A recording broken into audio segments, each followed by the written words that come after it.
Psalm 27. The Lord is my light and my salvation. Whom shall I fear? The Lord is the stronghold of my life. Of whom shall I be afraid? When the wicked advance against me to devour me, it is my enemies and my foes who will stumble and fall. Though an army besiege me, my heart will not fear. Though war break out against me, even then I will be confident. One thing I ask from the Lord, this only do I seek, that I may dwell in the house of the Lord all the days of my life, to gaze on the beauty of the Lord, and to seek him in his temple. For in the day of trouble he will keep me safe in his dwelling. He will hide me in the shelter of his sacred tent, and set me high upon a rock. Then my head will be exalted above the enemies who surround me. At his sacred tent I will sacrifice with shouts of joy. I will sing and make music to the Lord. Hear my voice when I call, Lord.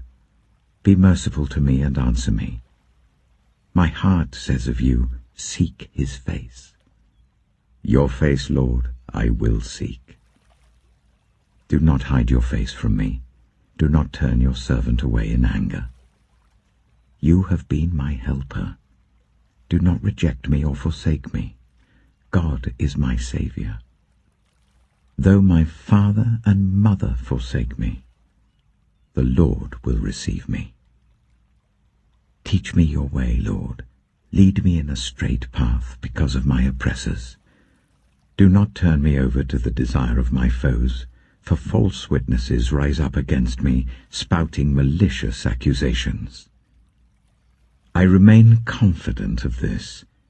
I will see the goodness of the Lord in the land of the living. Wait for the Lord. Be strong and take heart, and wait for the Lord. Proverbs chapter 27. Do not boast about tomorrow, for you do not know what a day may bring. Let someone else praise you, and not your own mouth, an outsider, and not your own lips. Stone is heavy and sand a burden, but a fool's provocation is heavier than both. Anger is cruel and fury overwhelming, but who can stand before jealousy? Better is open rebuke than hidden love. Wounds from a friend can be trusted, but an enemy multiplies kisses. One who is full loathes honey from the comb, but to the hungry even what is bitter tastes sweet. Like a bird that flees its nest is anyone who flees from home. Perfume and incense bring joy to the heart, and the pleasantness of a friend springs from their heartfelt advice. Do not forsake your friend or a friend of your family, and do not go to your relative's house when disaster strikes you. Better a neighbor nearby than a relative far away. Be wise, my son, and bring joy to my heart. Then I can answer anyone who treats me with contempt. The prudent see danger and take refuge, but the simple keep going and pay the penalty. Take the garment of one who puts up security for a stranger. Hold it in pledge if it is done for an outsider. If anyone loudly blesses their neighbor early in the morning, it will be taken as a curse. A quarrelsome wife is like the dripping of a leaky roof in a rainstorm. Restraining her is like restraining the wind, or grasping oil with the hand. As iron sharpens iron, so one person sharpens another. The one who guards a fig tree will eat its fruit, and whoever protects their master will be honored. As water reflects the face, so one's life reflects the heart. Death and destruction are never satisfied, and neither are human eyes. the crucible for silver and the furnace for gold. But people are tested by their praise. Though you grind a fool in a mortar, grinding them like grain with a pestle, you will not remove their folly from them. Be sure you know the condition of your flocks. Give careful attention to your herds, for riches do not endure forever, and a crown is not secure for all generations. When the hay is removed and new growth appears, and the grass from the hills is gathered in, the lambs will provide you with clothing, and the goats with the price of a field. You will have plenty of goat's milk to feed your family, and to nourish your female servants. Matthew chapter 27. Early in the morning, all the chief priests and the elders of the people made their plans how to have Jesus executed. So they bound him, led him away, and handed him over to Pilate the governor. When Judas, who had betrayed him, saw that Jesus was condemned, he was seized with remorse and returned the 30 pieces of silver to the chief priests and the elders. "I have sinned," he said, "for I have betrayed innocent blood." "What is that to us?" they replied. "That's your responsibility." So Judas threw the money into the temple and left. Then he went away and hanged himself. The chief priests picked up the coins and said, "It is against the law to put this into the treasury, since it is blood money." So they decided to use the money to buy the potter's field as a burial place for foreigners. That is why it's been called the Field of Blood to this day. Then what was spoken by Jeremiah the prophet was fulfilled. They took the 30 pieces of silver, the price set on him by the people of Israel, and they used them to buy the potter's field as the Lord commanded me. Meanwhile, Jesus stood before the governor, and the governor asked him, "Are you the king of the Jews?" "You have said so," Jesus replied. When he was accused by the chief priests and the elders, he gave no answer. Then Pilate asked him, "Don't you hear the testimony they're bringing against you?" But Jesus made no reply, not even to a single charge, to the great amazement of the governor. Now it was the governor's custom at the festival to release a prisoner chosen by the crowd. At that time they had a well-known prisoner whose name was Jesus Barabbas. So when the crowd had gathered, Pilate asked them, "Which one do you want me to release to you, Jesus Barabbas or Jesus who is called the Messiah?" For he knew it was out of self-interest that they had handed Jesus over to him. While Pilate was sitting on the judge's seat, his wife sent him this message, "Don't have anything to do with that innocent man, for I have suffered a great deal today in a dream because of him." But the chief priests and the elders persuaded the crowd to ask for Barabbas and to have Jesus executed. "Which of the two do you want me to release to you?" asked the governor. "Barabbas," they answered. "What shall I do then with Jesus who is called the Messiah?" Pilate asked. They all answered, "Crucify him." "Why? What crime has he committed?" asked Pilate. But they shouted all the louder, "Crucify him!" When Pilate saw that he was getting nowhere, but that instead an uproar was starting, he took water and washed his hands in front of the crowd. "I am innocent of this man's blood," he said. "It is your responsibility."